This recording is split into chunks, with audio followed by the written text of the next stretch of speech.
Hello, kamusta tayong lahat? Nagpapasalamat ako kay Jesus Christ dahil sa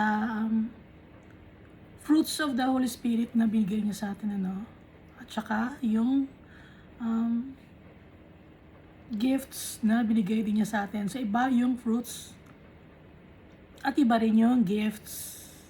Fruits of the Holy Spirit, saka yung gifts of the Holy Spirit. So kung habang nagiging malalim ang pagkakakilala natin kay Jesus Christ at kay Almighty Father, makukumpleto natin yung fruits of the Holy Spirit na dadagdag sa buhay natin at na ipapakita natin sa mga tao or na isi-share natin sa mga tao. At yung gifts of the Holy Spirit naman, pag meron tayo nakakatulong din tayo sa mga tao. So nakikita natin na yung bigay sa atin ni Almighty Father ay para yon sa kapurihan ng kanyang pangalan. Para ma-share natin sa mga kapatid natin. At si Almighty Father, pagmahal natin siya, mas lalo niya tayong minamahal. Pag mahal natin si Jesus, mas lalo tayong minamahal ni Almighty Father tsaka ni Jesus. So, basahin natin dito, sa Psalm 145, verse 17. The Lord is righteous in all His ways and faithful in all He does. The Lord is near to all who call on Him, in truth. Ang tatawag kay Almighty Father tsaka kay Jesus Christ in truth. Gusto ni Almighty Father yun. In truth siya tawagin. Naintindihan niyo ba kung ano ibig sabihin ng in truth? To call on Him in truth. He fulfills the desires of those who fear Him. He hears their cries and saves them. The Lord watches over all who love Him, but all the wicked He will destroy.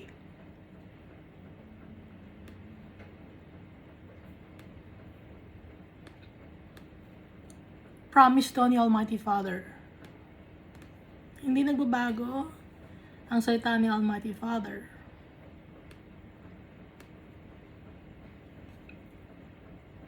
So itong Psalm 145, sakop din siya ng Book of Revelation, diba? At saka ng mga nasa New Testament. Kaya dapat babasahin natin ang Old Testament.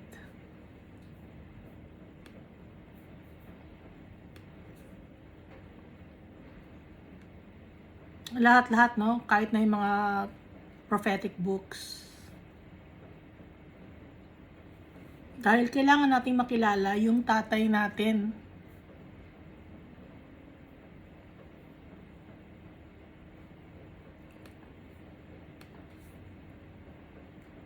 Matagal tayong nawala sa tatay natin. Napalayo tayo sa kanya dahil sa kasalanan natin. At si Jesus ang nagpakilala sa atin kay Almighty Father. Pinakita ni Jesus Christ na powerful ang tatay natin.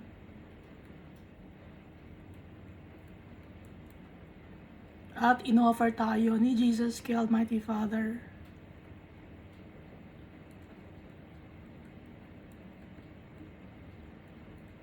Kaya mahal na mahal ni Almighty Father si Jesus Christ.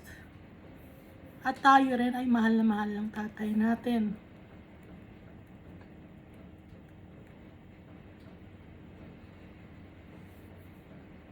Baka sabihin niyo, bakit kami nakakaranas ng sufferings dito sa mundo kung mahal kami or kung mahal tayo? Nakakaranas tayo ng sufferings dito sa mundo dahil ang nagko-control ng mundo na to ay ang principalities of this world. Naghahari-harian dito sa mundo na to. Pero sa Book of Revelation, darating ang panahon na mawawala lahat yon. Yung mga naghahari-harian dito sa mundo. So ituloy natin itong Book of Revelation. Revelation na chapter 17, recap natin. Yung Scarlet Woman. So, alam natin yung Scarlet Woman, ano? So, sino yung Scarlet Woman? Wala sasagot. Hindi ka naman kayo maririnig. Yung Scarlet Woman, nire-represent nito ang mga tao.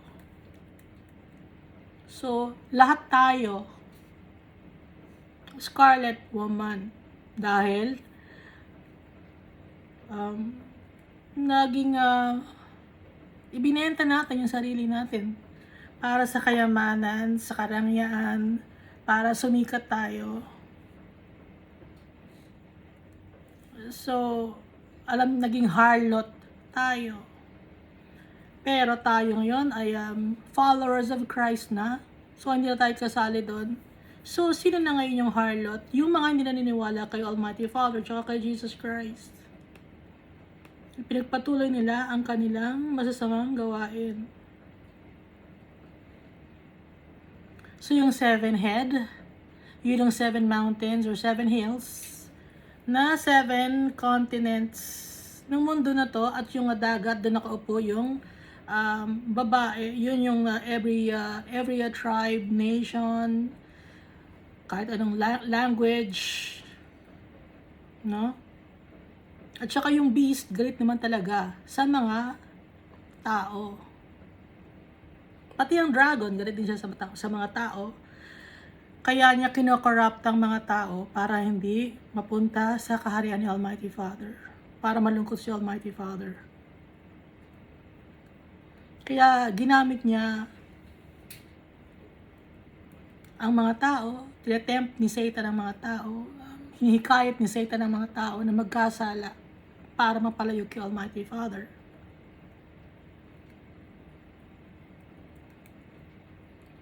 Tapos yung beast dito ay isa itong organization or entity or group of people na nagko-control ng mundo. At yung 7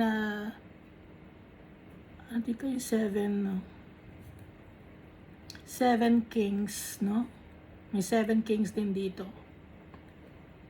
Na may 7 kingdoms. Tapos yung 5 sa 7 kings na yon ay mawala. Pero may lilitaw naman na isa pang pang-8th king. Yun ay ang kasali sa 7 kings. Pero ang kanilang pag-reign, yung 10 kings, no? Meron din kasi yung 10 crowns, yun yung 10 kings. Or 10 horns, sorry. Yung 10 horns, yun yung 10 kings na wala silang kapangyarihan, pero magkakaroon sila ng authority ng konting panahon lang. Kunya-kunyarian lang. Konting panahon lang. Yun yung 10 horns.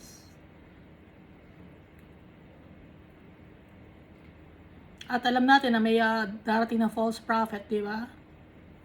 Dragon, the beast, and the false prophet.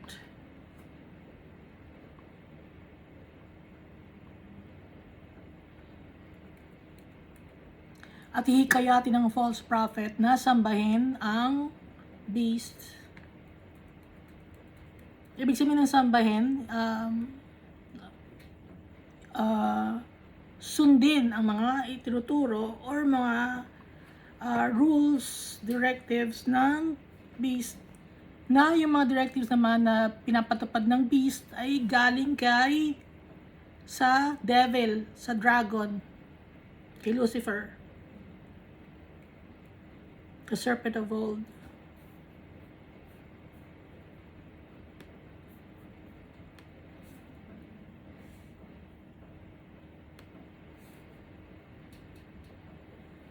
So dito nalagyan na ng mark of the beast yung mga tao. At meron na silang may sugat na sila. na hindi gumaling-galing, may famine, pati drinking water, pati mga animals, mga food, scarcity na nagkukulang na. Akala ng beast na na-check na niya lahat ng avenue para maging maayos ang kanyang pamamalakad. Pero mas powerful si Almighty Father. Hindi niya hahayaan na mangyari ang gustong mangyari ng beast at ng dragon. Dahil lang nag-create ng mundo na to, si Almighty Father. At dumating na ang panahon ng beast na matatapos na ang kanyang paghahari-harian dito sa mundo. At ngayon, pasama ng pasama ang mundo, no? Dati may narinig ba kayo na may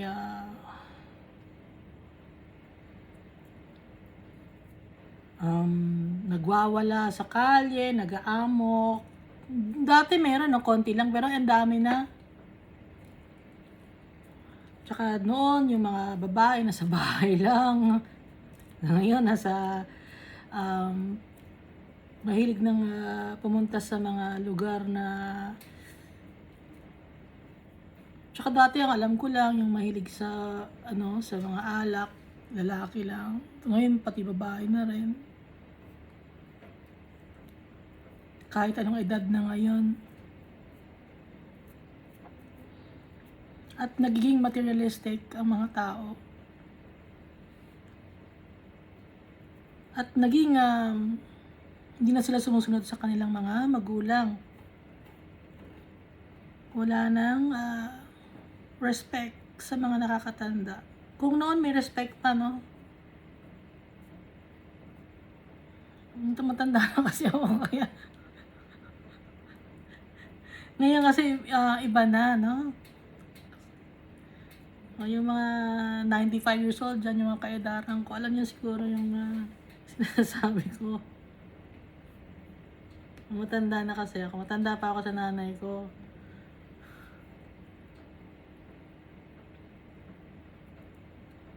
Kaya yung Babylon, ito yung unang empire na na-create after ng The Great Flood. Dumami ng dumami yung anak ni, yung mga apo ni Noah. So, di ba may 3 siyang anak. Dumami ng dumami ang kanyang mga apo. At nakapag-create sila ng Babylon Empire. So, kasamaan ang nasa Babylon. So, uso na rin doon. Lahat ng kung anong klaseng kasalanan meron ngayon, nagawa na nung time nung Babylon. Pero yung Babylon kasi, mas maliit siya, no? Doon lang sa lugar na malapit sa Iraq. Sa ngayon, no? Malapit sa Iraq. Pero ngayon, ang Babylon na ay ang buong mundo na. Different languages, nations, tribes. At ang Armageddon, hindi lang nasa Israel or Northern Israel, kundi nasa buong mundo na rin. Ngayon, lahat-lahat na ng tao nag-aaway-away. Puro gulo. Lahat na lang may away, lahat may gulo. Manonood ka ng news, may gulo. Manonood ka sa internet, may mga gulo, may nag-away-away. Hindi na natapos, no? Yung iba lang tuwan-tuwa kayo pag may mga nag-aaway, no? Ba't kayo natutuwa? Lalo pa yung fina-fan or para may fina-fan, pinapahangin yung apoy para lalong lumaki. Nakikisaw-saw. Nakikisaw-saw ang mga tao. Lahat sila sa internet, no? Pag may mga hindi sila nagustuhan, pagtutulungan nila ng tao, nakakalungkot. Hindi yun ang turo sa atin ni Almighty Father. Yung mga tao din, kinoconsider nila ang sarili nila bilang isang Christian, yung iba sa kanila. Pero nakikisali sa mga ganong bagay na ayaw ni Almighty Father. Yung iba naman, yun ang trabaho nila. Ang magchismis. Ang magpakalat ng kalokohan sa internet. Mag-comment ng masama, trabaho nila yon. Merong ganong klaseng trabaho. So dito tayo sa Revelation chapter 18. After these things, I saw another angel coming down from heaven, having great authority, and the earth was illuminated with his glory. And he cried mightily with a loud voice, saying, Babylon the Great is fallen, and has become a dwelling place of demons. So, ang earth, naging bahay na ng mga demonyo, ng masasamang tao. Kasi, corrupted na.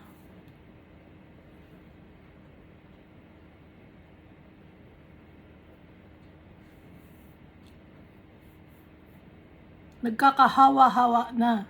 Dahil nabanggit ko sa inyo dati na ang kasalanan ay nakakahawa.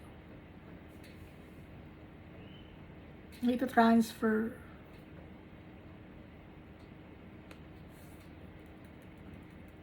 Kasi ginagaya, ganun, akala maganda, mabuti, gaya ng pagmumura. Uy, ang ganda niya magmura. Gagayahin niya yun, kahit bata ngayon, nagmumura na.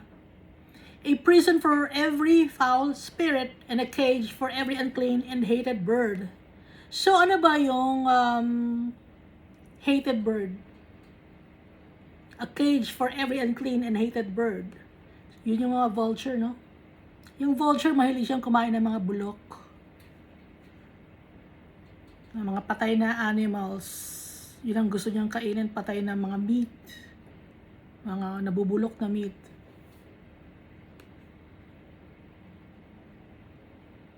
So doon inihahalin tulad ng malakas na boses.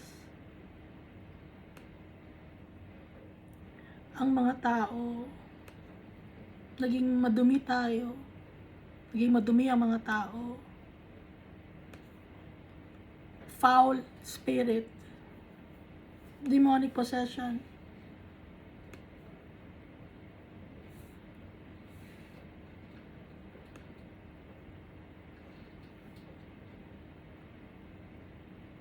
Hawak na sa leeg ng demonyo ang mga tao.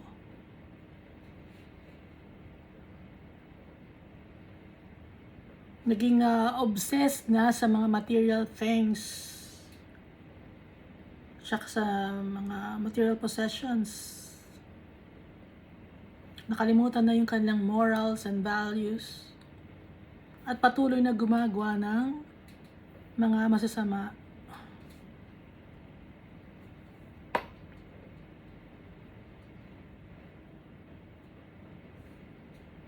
Nalulungkot si Almighty Father. Nalulungkot din si Jesus Christ. Pero ang tao kasi, gaya na nga ng bilanggit natin, may sariling isip. Binigay sa atin ni Almighty Father, yun ang free will to choose.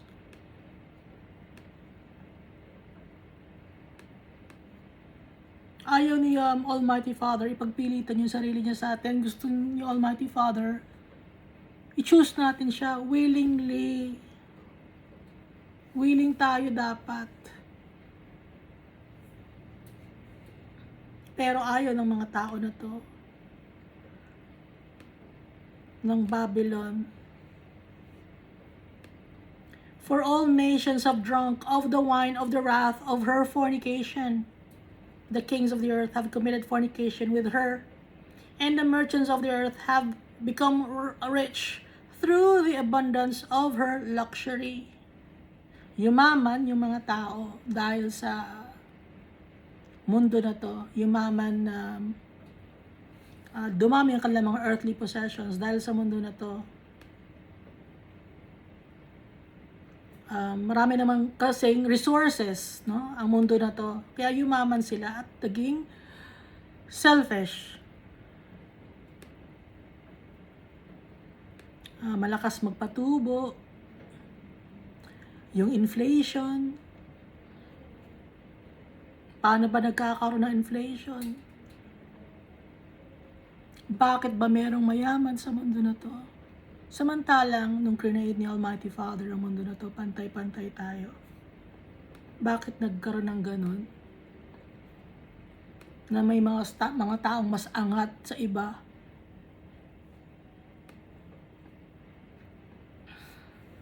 Sino ang gumawa nun? Bakit nagkaroon? Tayo rin ang mga tao. Inallow natin. Pag sinabi natin tayo, no? Baka sabihin nyo, hindi, ninuno naman namin yon. Kung ninuno, ibig sabihin, kasali tayo doon dahil ninuno natin yon. Damay-damay tayo.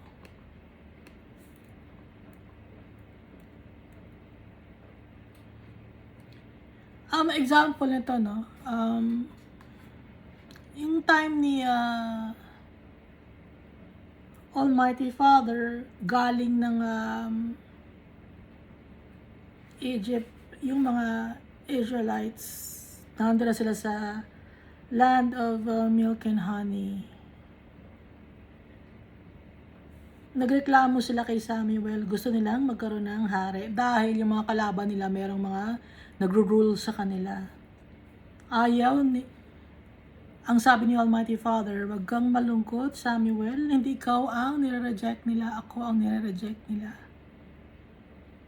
So, kaya naging mayaman si Saul, no?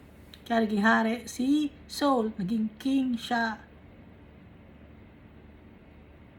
Kaya nagkaroon ng kaharian ng Israel. Ganon din sa ibang tribe or nation. Ngayon sa ibang nation naman, may malakas na tao ron. Para ipaglaban tayo, piliin natin yung tao ron na malakas. Ang gagawin niya, poprotektahan niya tayo, sweldohan natin siya. So doon nagsimula ang society. Sinusweldohan natin yung mga namumuno.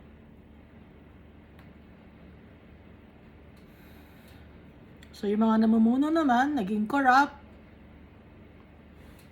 May mga tao na ipatupad mo yung ganitong batas. May nanunulsol. Bibigyan kita ng maraming pera. Kaya nagkakaroon ng gap yung mayaman at ang mga mahihirap. Nagkakaroon ng malaking gap sa economy. At yung mga mayaman ngayon na nagdidikta ng inflation. Pwede namang wala eh. Pero dahil nga swapang ang mundo, ganyan. Dahil ang namamayani dito sa mundo ay si Satanas.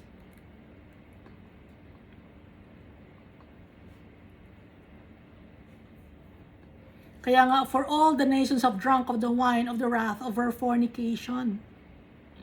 Yung fornication, hindi lang ito yung prostitution, ano? Ibig sabihin, may mga kabayaran, lahat. Para sumikat ka, may kabayaran. Anong bibigay ko sa'yo?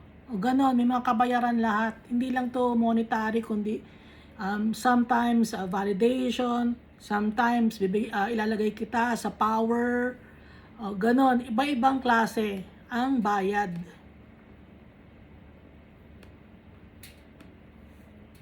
And I heard another voice from heaven saying, "Come out of her, my people, lest you share in her sins and lest you receive of her plagues." So dito malalaman natin na may mga tao pa rin, may mga followers of Christ pa rin na walang mark of the beast, na nung nagkaroon ng great earthquake, na-experience nila at buhay pa rin sila. Kaya sabi ni ng isang boses galing sa heaven, "Come out of her, my people,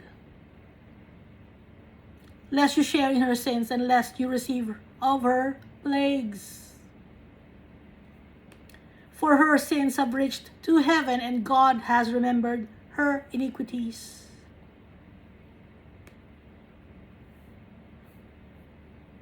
So, pinagsasabihan ni Almighty Father tsaka ni Jesus Christ yung mga tao na huwag gayahin ang mga masasamang gawain ng mga tao. Yung mga walang mark of the beast, huwag nilang gayahin yung may mga mark of the beast. Maging different tayo, maging kakaiba tayo dahil tayo ay Christians.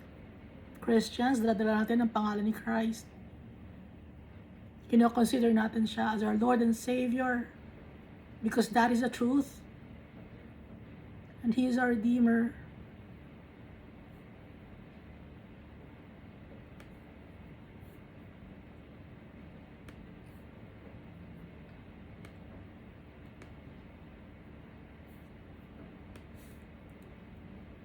Dito tayo sa verse 6. Render to her just as He rendered to you, and repay her double according to her works. In the cup which she has mixed, mix double for her. In the measure that she glorified herself and lived luxuriously, in the same measure, give her torment and sorrow, for she says in her heart, I sit as queen, and I am no widow, and will not see sorrow. So, itong harlot or Babylon, mayabang pa rin. Prideful pa din. Hindi siya nagbago ng kanyang gawi. Kahit nakaranas na ng matinding calamity. Ang mundo, yung mga tao na may mark of the beast, matigas pa rin ang loob. Kasi nga may mark of the beast na sila. Hindi na sila masasave kahit na maghingi sila ng tawad at tubigas na rin ang kanilang puso. Therefore her plagues will come in one day, death and mourning and famine, and she will be utterly burned with fire, for strong is the Lord God who judges her. So, sinasabi dito na si Lord God ay nagja-judge na ng mga taong matitigas ang ulo, ng mga taong sumuway sa Kanya, ng mga taong may mark of the beast. He the judge, the Almighty Father, on Jesus Christ. The kings of the earth who committed fornication and lived luxuriously will weep and lament for her when they see the smoke of her burning.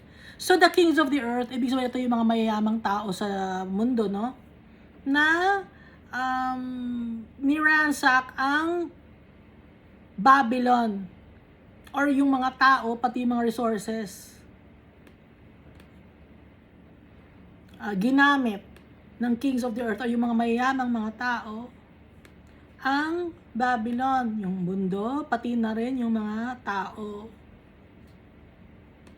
Kaya sila ay nalulungkot.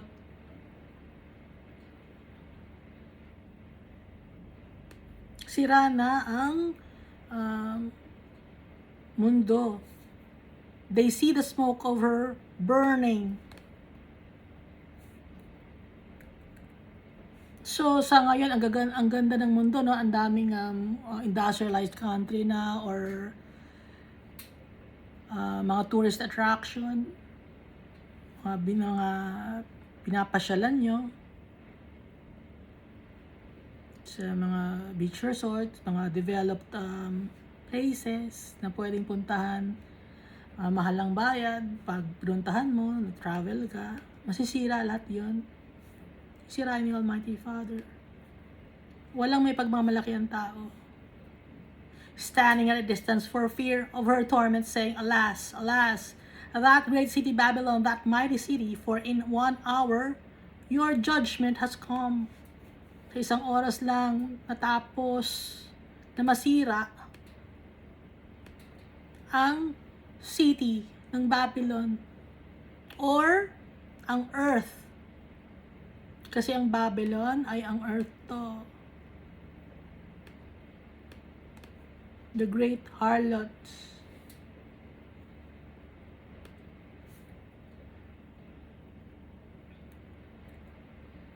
And the merchants of the earth will weep and mourn over her, for no one buys her merchandise anymore. So pati yung economy, wala na rin. Wala na may pagmamalaki. Sira na economy. Noong 2020, no, wala na may economy na noon. Natigil ang mundo, di ba? Ng 2020, 2021 ba? 2 years bang natigil ang mundo? So, nung time na yun, pantay-pantay ang mga tao. Walang mayaman, walang mahirap. So, example pa lang yan, ano? Trial pa lang yun. Tinest lang ng mga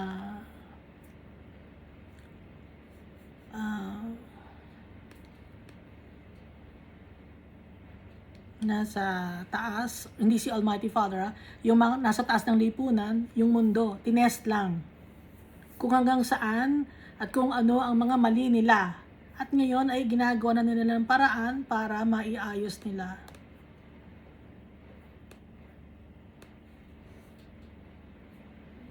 So, ang date na nakalagay, ang year na nakalagay nila, no, sa website nila, no?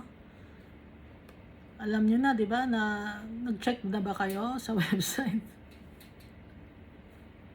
Na may mga ilalabas silang mga bagong panuntunan sa year 2030, Agenda 2030.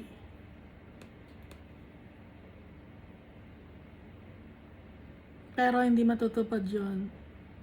Si Almighty Father. Hindi nila isinama si Almighty Father. Ang ginawa nila, nakalagay doon, religion na pantay-pantay ang religion. That's blasphemy. Kasi si Almighty Father, hindi mo siya pwedeng ipantay sa kahit na anong religion or kahit na anong belief.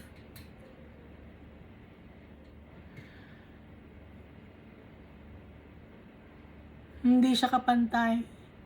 Walang makakapantay kay Almighty Father. Walang makakapantay kay Jesus Christ. Kaya hindi mo siya pwedeng ilagay sa isang ano bang tawag doon? Sa isang vertical line na dito lahat ng mga religion pantay-pantay dito, or dito lahat ng mga beliefs pantay-pantay. Hindi pwede. Hindi papayag si Almighty Father dahil iba siya. Siya ang creator ng world. Minamock si Almighty Father pag pati yung mga kautusan ni Almighty Father nandun, na ayaw ni Almighty Father, ipapatupad nila. Ano yon? Yung ayaw ni Almighty Father. Yung sexual immorality. Ando, nakalista ron. Kasi, kung i-check nyo, basahin kaya ninyo kung gusto nyo basahin. Kung i-check nyo, no? Pero hindi tayo galit sa alphabet genders. Hindi tayo galit sa alphabet genders. Ini-explain natin kung ano yung stand ni Almighty Father doon. At mahal sila ni Almighty Father. Kaya sila share natin. Pero sila hindi nila naiintindihan. Akala nila ginajudge sila. Kasi marami silang pain.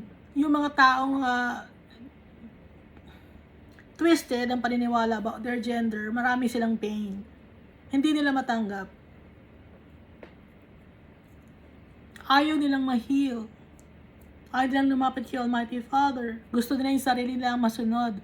Pag sasabihin nila, wala akong religion, gusto ko lang sarili ko masunod, ibig sabihin nun, sino ang nagdidikta na rin sa kanila? Demonyo na rin yun. No? Kahit sabihin nilang wala silang religion, pero kung gusto nilang masunod ang sarili nila, hindi naman natin kasi hawak kahit ng kaluluwa natin. Wala tayong pagmamayari. Hindi nila i-acknowledge.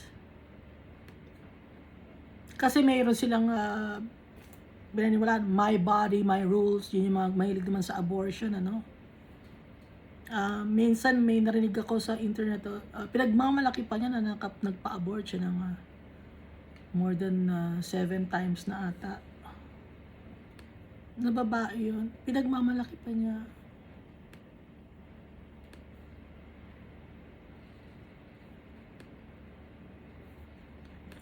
May tungkol sa abortion, ayaw ni Almighty Father yun.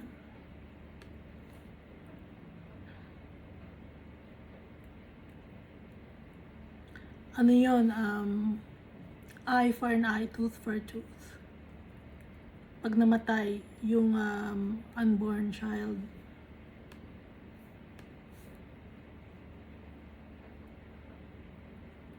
pati dito yung sexual immorality, nakalagay dito. Hanapin ko, saan na ba yun?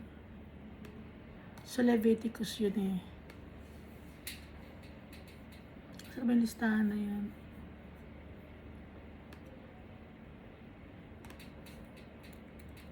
Na pag yung isang babae nasaktan, tapos nalaglag yung kanyang baby, pero buhay naman yung baby niya, hindi pa niya kabuwanan, pero buhay naman yung baby niya na nalaglagan siya, pero buhay, magbabayad yung naka-hurt sa kanya. Pero kung merong kung namatay yung baby, kaparusahan nun, eye for an eye, tooth for a tooth.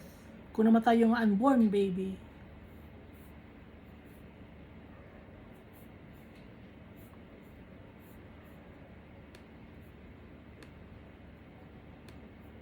kasi kung yung dugo nga lang, di ba, kino-consider na life na yon, how much more yung fertilized egg na kumpleto na yung katawan, hindi lang na ipapanganak pa.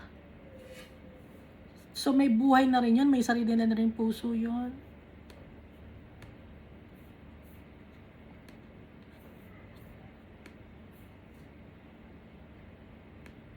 So yun ay isa sa way na pinaprostitute mo yung sarili mo dahil para masunod mo ang gusto mo, may ginawa kang kasalanan na adultery or fornication, tapos yung katawan mo sisirain mo, mandadamay ka pa nung nandun sa tiyan mo.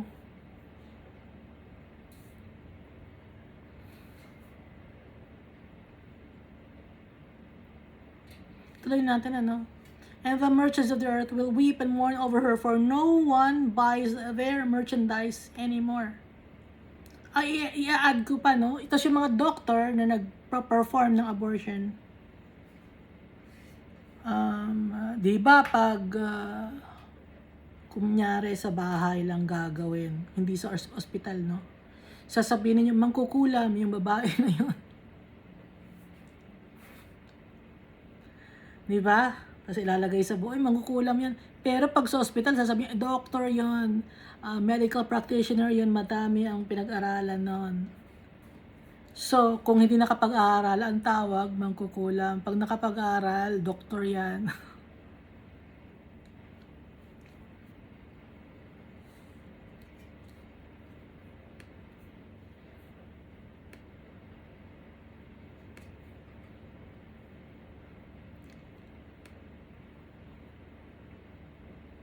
Yeah, mag-a-add pa ako. Yung mga cells. Yung sa mga gamot, di ba, naglalagay, sabi ko, nabanggit ko lang yung mga fetal cells, no? Deny pa nila na may fetus yun. Eh, bakit merong nakalagay ng fetal cells? Doon galing yun sa fetus. Aborted fetus, yung fetal cells na yun, na nakalagay sa, ini-inject sa mga tao.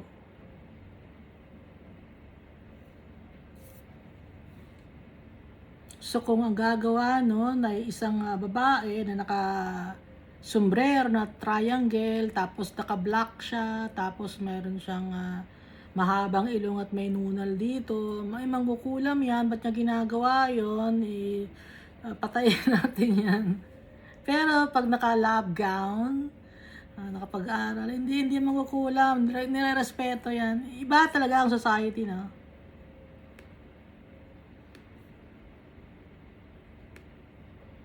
So, sorcery na rin yun.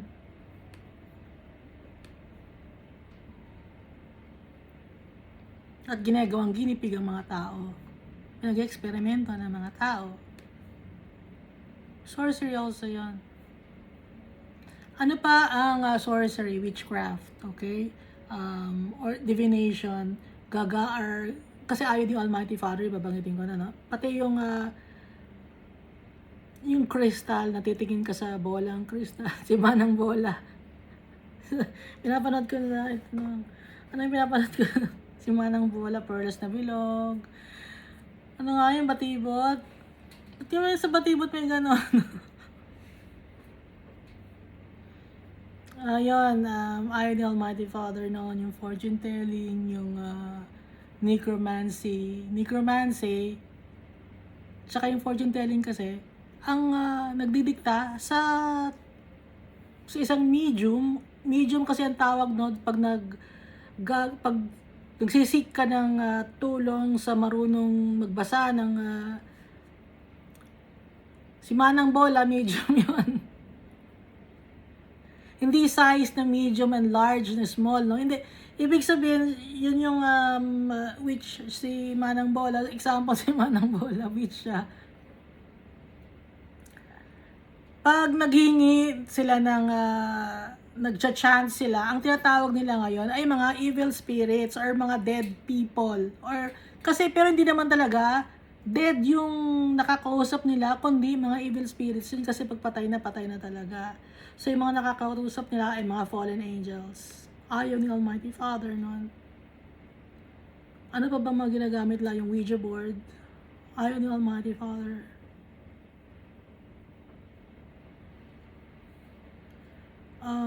Yung kandila, no, tatawas, no, tapos may makikita kang nakakatakot, ayaw ni Almighty Father. Pati yung baraha, ayaw ni Almighty Father. Pati yung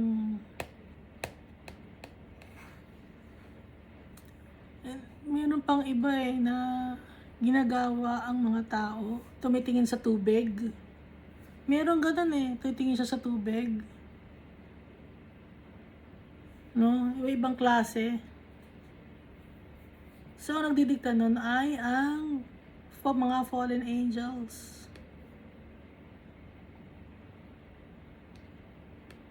Iba naman ang mga prophets. Ang mga prophets, inuutusan sila ni Almighty Father. Iba yung prophets sa fortune teller.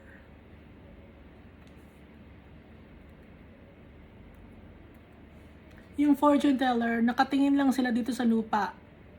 Nakikita lang nila yung physical aspect or physical manifestation. Pero yung mga prophets, nakatingin sila kay Almighty Father.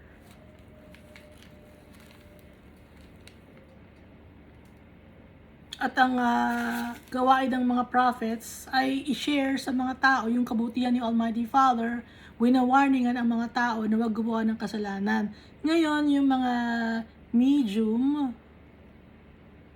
yung mga witch, ang tingin naman nila ay yung mga kalaban mo, kung sino makakalaban mo, isusumpa mo, ganun, kung sino mga away sa'yo. Yung puro pang mundo lang na to ang nakikita ng mga witch. Pero hindi ko pinopromote yun. Huwag kayong lalapit sa ganun. Ayaw ni Almighty Father. Dudumi tayo. Christian tayo. Even yung yung feng shui. Ayaw din ni Almighty Father yun.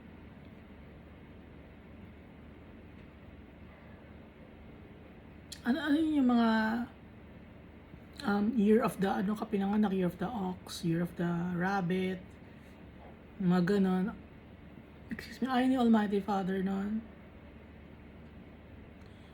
Yun, occultism yun. Madumi yun kay Almighty Father dahil ang nagdidikta nun ay ang devil, mga fallen angels.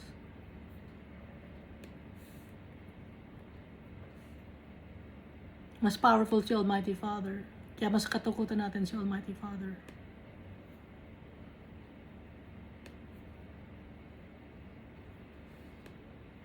Sa verse 12 na tayo, no? Merchandise of gold and silver, precious stones and pearls, with pearls, fine linen and purple, silk and scarlet, every kind of citron wood, every kind of object of ivory, every kind of object of most precious wood, bronze, iron, and marble, and cinnamon and incense, fragrant oil and frankincense, wine and oil, fine flour and wheat, cattle and sheep, horses and chariots, and bodies and souls of men. Kasi, kaya nasali yung bodies and souls of men. May mga tao na ibinibenta nilang katawan nila at ang kaluluwa nila para lang makakuha ng mga ginto or kayamanan dito sa mundo kapalit ang kanilang kaluluwa. Para ba yung kapalit ng kanilang kaluluwa? Gagawa sila ng masama, no? Na ididikta sila na gumawa sila ng masama Kapalit nun, sisikat sila. Naiintindihan nyo? Halimbawa, may mga singer na, ito, gawin mo ang ganito. Kahit labag sa loob ng tao or ng singer na yun na gumawa ng masama, susundin niya yun. Kasi nakakontrata siya, itatapon niya ngayon yung kanyang values, yung kanyang paniniwala kay God. Basta sundin lang niya yung nasa kontrata. Kasi kung hindi yung sinunod yung nasa kontrata, hindi siya sisikat. Hindi siya yayaman. Kaya yung mga tao ay binibenta rin nila yung katawan at kaluluwa nila. Kahit sa chismis, no? Binibenta mo yung laway mo pang chismis. Para naman kumita ka. Yun naman yung trabaho ng iba. Meron sa, di ba pag sa entertainment industry, ginagamit mo yung laway mo para manira ng tao, mang-away ng tao, pangpapakalat ng mga paninirang puri, mga bad habits sa mga tao, kinukwento mo, ibinabroadcast mo para lang sa pera, para sumikat ka, para mabuhay ka. Ayaw ni Almighty Father. The fruit that you are so longed for has gone from you, and all the things which are rich and splendid have gone from you, and you shall find them no more at all. The merchants of these things, who became rich by her, will stand at a distance for fear of her torment, weeping and wailing. Wala nang magagawa. Sira na ang Babylon. Wala na wala nang makakakuha ng kanilang serbisyo dahil wala na, sira na ang mundo. Sinira na ni Almighty Father para matigil na ang kasamaan ng mundo na to, ang greediness, ang selfishness, mga evil things. And saying, alas, alas, verse 16, that great city that was clothed in fine linen, purple and scarlet, adorned with gold and precious stones and pearls, for in 1 hour, such great riches came to nothing. Isang oras lang, nasira na. Yung great city, yung napakagandang mundo, napakamahal na mga bilihin, mga mayayaman na bumibili, pinapatronize. Wala nang bibili, sira na. Sino pang bibili? Ang economy, sira na. Every shipmaster, all who travel by ship, sailors and as many as trade on the sea, stood at a distance and cried out when they saw the smoke of her burning, saying, what is like this great city? Kahit na yung nasa ship, no? Wala na makakapag-travel. Wala nang pupunta, wala na magtutour sa iba't ibang mga magagandang destinations. Kasi nga, nasira na. Due to the great earthquake, sinira ni Almighty Father. Kahit ano ang gawin nating pagpaplano, na ito ang plano natin sa mundo, pagagandahin natin, kukontian natin ang population, magandang eradicating hunger. Hindi mo mapaplano ang mundo dahil si Almighty Father ang nag-create ng mundo.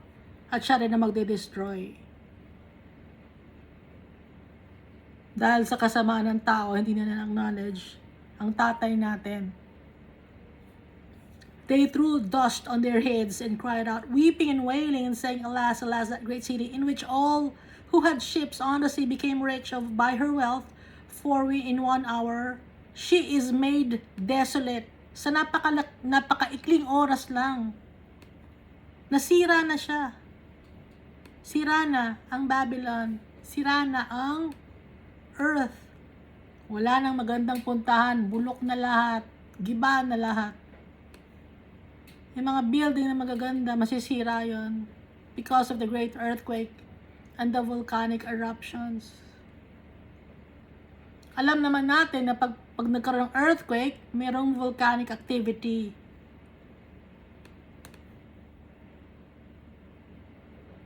Hindi pa man natin nababasa ang Book of Revelation. Meron na, no, na nung meron ng nababalita na magkakaroon ng great earthquake. So, mangyayari ang great earthquake dito sa Book of Revelation pagdating ni Jesus Christ. Rejoice over her, O heaven, and you, holy apostles and prophets, for God has avenged you on her. Si God, si Almighty Father, siya ang nag-avenge sa atin dahil ang mga tao hindi nila tanggap ang mga followers of Christ. Galit sila sa mga followers of Christ, followers of the Almighty Father.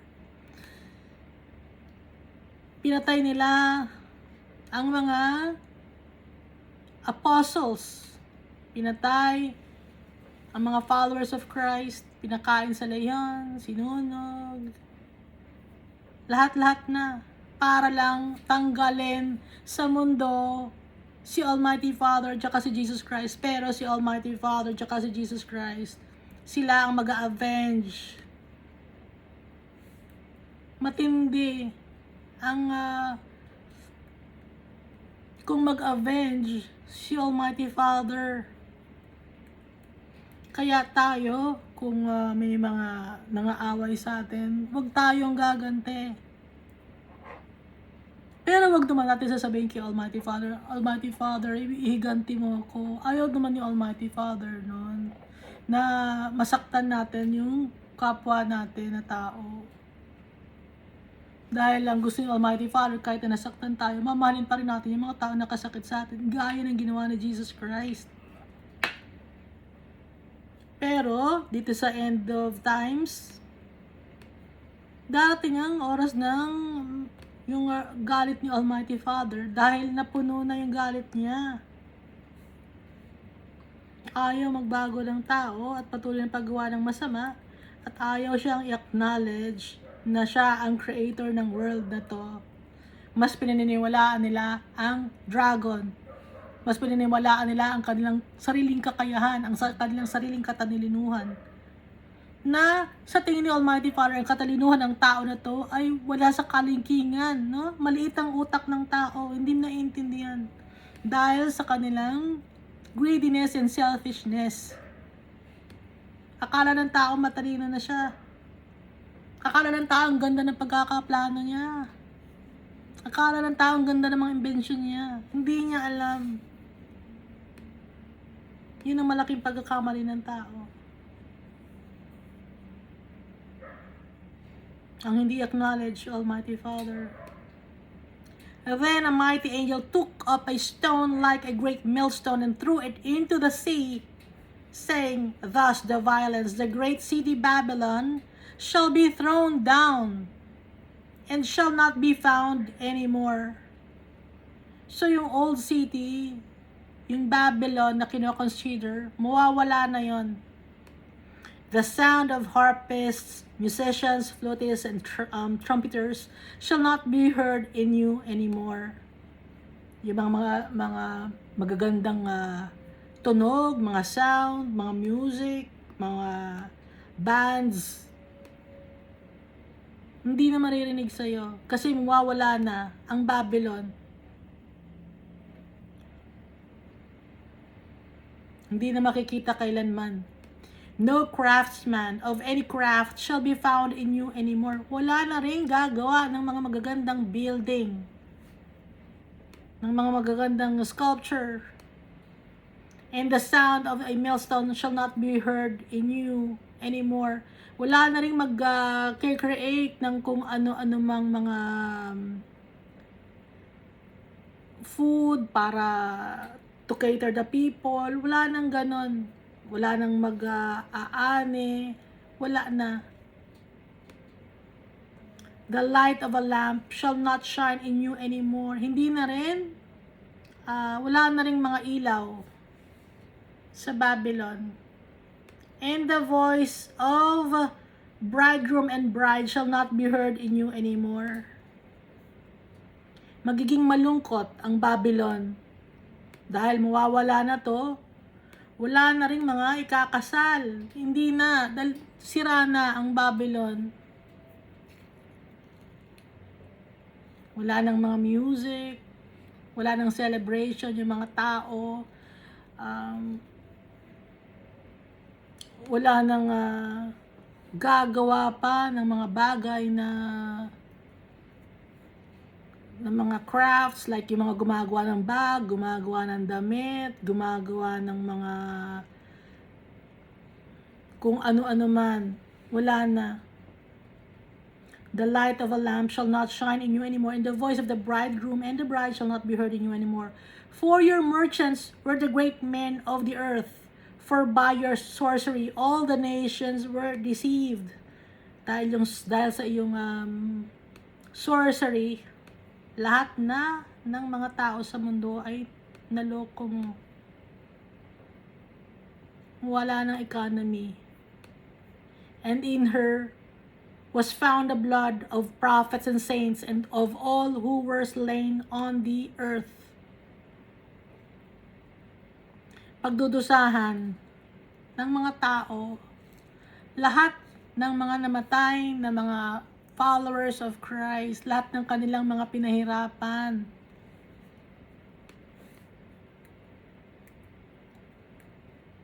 na mga nagtitiwala kay Almighty Father,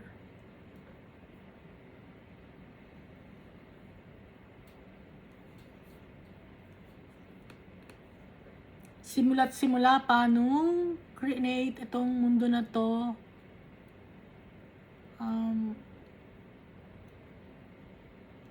pagdudusahan ng mga tao. Baka sabihin na hindi naman kami yung may gawa nun, hindi nga kayong may gawa yung ninuno, no? So, dikit-dikit, it's a chain reaction. Baka sabihin niyo, hindi naman si Adan at si Eva talaga ang nagkasala. Okay, kunyari hindi nagkasala si Adan at si Eva, no? So, nagkaanak sila. Down the line, may magkakasala. Mag-give in sa temptation ni Satan. Kaya, wag na nating sisihin pa si Adan at saka si Eva dahil nakuha na nila yung karampatang parusa sa kanila na dinadala na rin natin hanggang ngayon. Yung parusa na yun.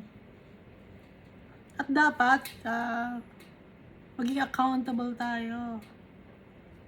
Dahil kahit tayo mismo, no, hindi, layo na natin kay Adan at Eva, pero may makasalanan tayo na hindi natin na-acknowledge, hindi tayo accountable. Hindi natin kinukuha hindi natin inaangkin yung responsibility natin.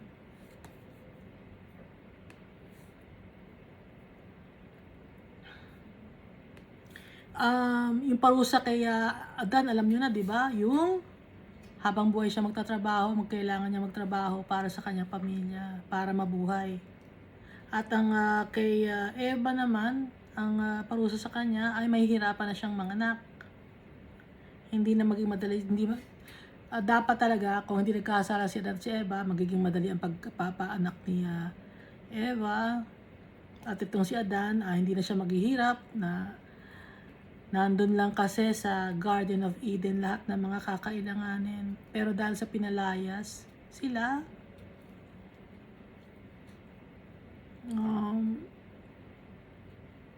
damay-damay ang mga anak. Kadamay tayo. Yung yung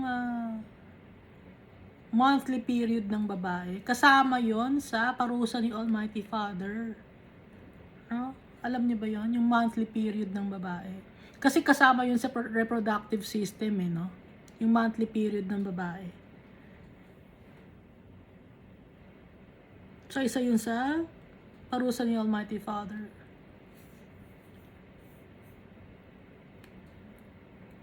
So, alam naman ng mga tao na nagbibigay ng justice si Almighty Father at nagpaparusa siya sa mga tao na hindi sumusunod sa Kanya. Simula't simula pa. Pero, dumaan na mga panahon, matigas pa rin talaga ang ulo ng mga tao. Sinusuway pa rin talaga nila si Almighty Father. Hindi pa rin nila na-acknowledge ang power of the Almighty Father. At pati si Jesus Christ pinatay. So, gano'n kasama ang tao.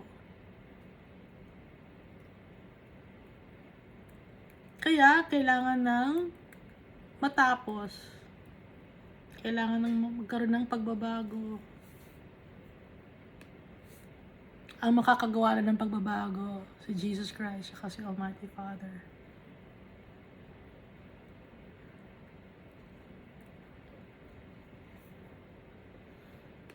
Kaya lagi nating pagtiwalaan yung tatay natin. Dahil sa kanila lang tayo makakakuha ng peace of mind and real love. Acceptance. No? Kay Almighty Father lang tsaka kay Jesus Christ. Kasi sila ang tunay nating family. Never tayong sinaktan ng tatay natin. Tsaka na ni Jesus Christ. Kung yung mga kamag-anak natin, sinasaktan tayo. Mga magulang natin, nasasaktan tayo. Mga anak natin, sinasaktan tayo. Na-hurt tayo sa mga sinasabi. Ibang tao din, mas lalo na. Pero, yung tatay natin na si Almighty Father, never niya tayong sinaktan. Pati si Jesus Christ, never. Ang gusto nila yung the best for us. Gusto nila yung peace for us. Yun na ang laging gusto nila. Pero tayo kasi matigas ang ulo natin. Gusto nating sundin ang sarili natin. Dahil matigas ang ulo natin. Kaya dapat tayo maging matigas ang ulo. Dahil pag matigas ang ulo, mapapahamak tayo.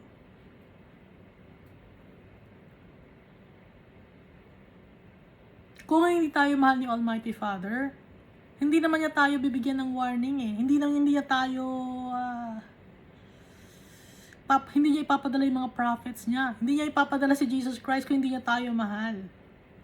Kung wala siyang pakialam sa atin. Pero ang laking sakripisyo na ibinigay ni Almighty Father, malaki na ang mahaba na yung oras ng kanyang pagtitiis para sa atin. Sinong makakatiis ng ganong kahabang pagtitiis na nag-aantay ng pagmamahal ng kanyang anak?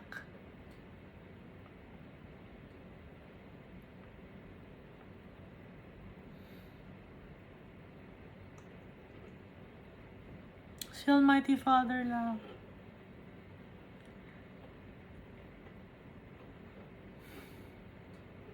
So kung naiintindihan lang sana natin hindi ko alam kung may makakaintindi sa inyo. Hindi ko alam kung matatanggap ninyo yung mga sinasabi ko.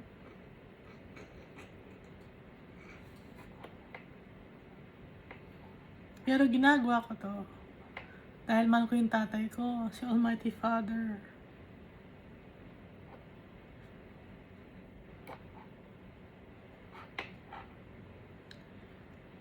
Sila yung nagpaprotekta sa atin.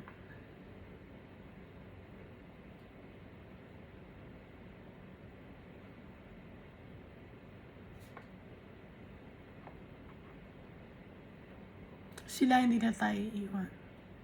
May mga tao na iniiwan tayo. No? Pero never tayo iiwan ng tatay natin. Tsaka si Almighty Father. Simula pa, bago pa tayo ipanganak, inaantay na tayo ni Almighty Father. Nung flames of fire pa lang tayo. Inaantay niya tayo. Isa-isa sa atin.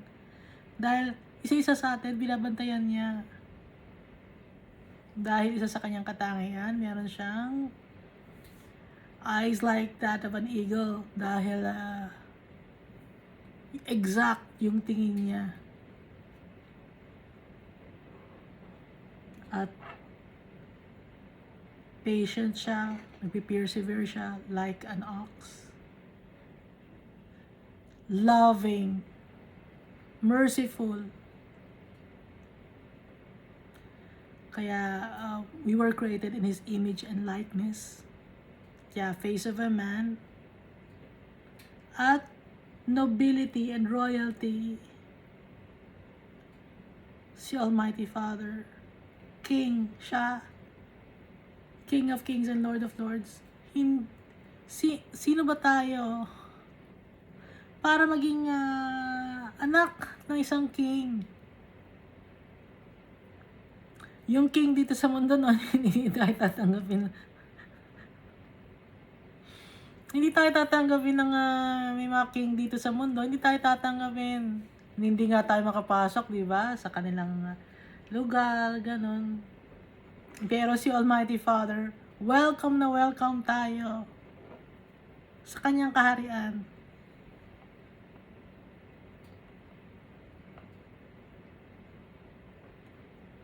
At inaantay niya tayo.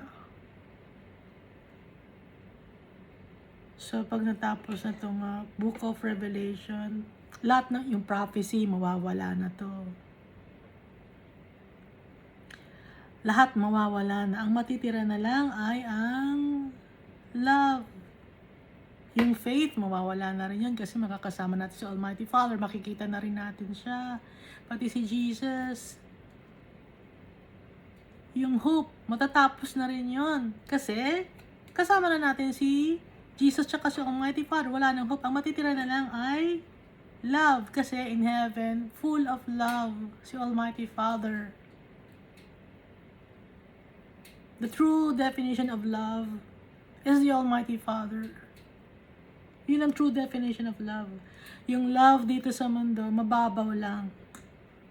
Yung malalim na true definition of love, God is love. That's the true definition of love. So, si God, sa Kanya galing ang pagmamahal dahil Siya ang unang nagmahal sa atin.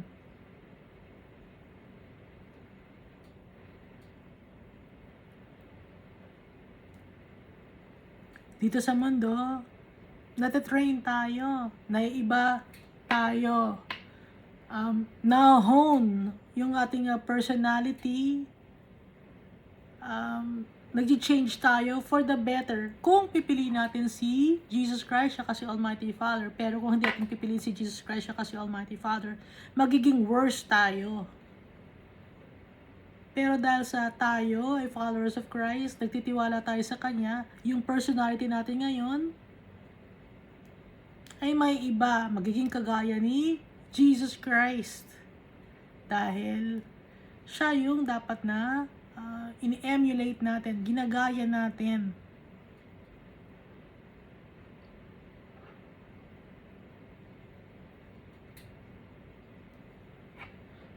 Kahit saang lugar, pwede ka mag-pray.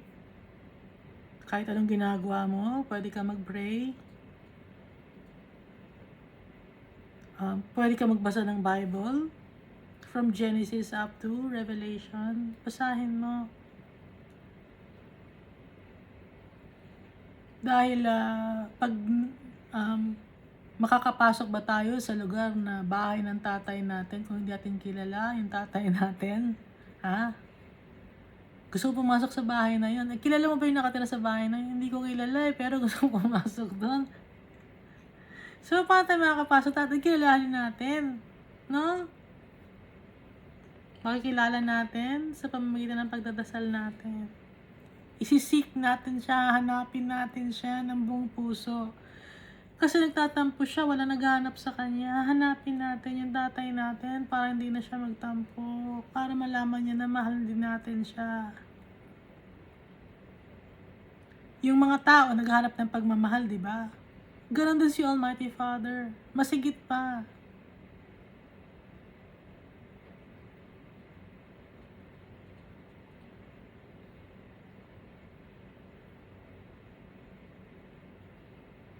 At pagkasama na natin si Almighty Father,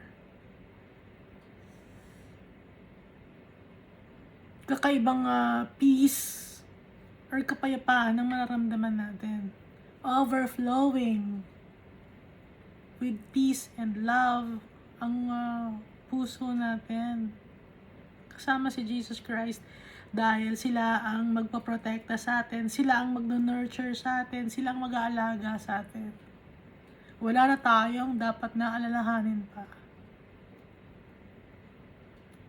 Thank you and God loves us all so much.